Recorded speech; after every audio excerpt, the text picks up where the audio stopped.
Hi, I'm John Paul Pukat, working with Architect Singapore. We also have presence in the UK and US. For today, I'm going to explain GTIA ISAO and why it matters.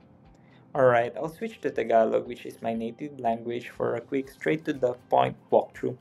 Mula rito sa Tagalog na ang paliwanag.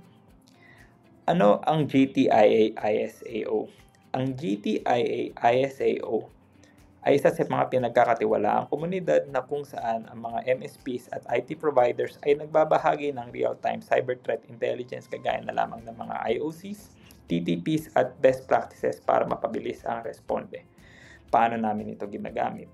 Ginagamit namin ito para tumanggap ng mga alerts at ikumpara ang nakikita namin sa iba at magbahagi rin ng aming mga findings pabalik sa komunidad.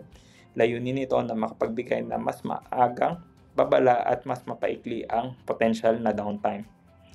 Mga benepisyo nito sa aming team, mas malinaw na playbook at mas mabilis na incident response.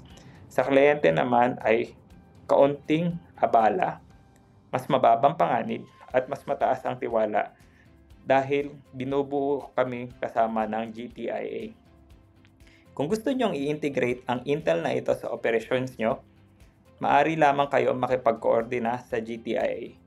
Maraming salamat.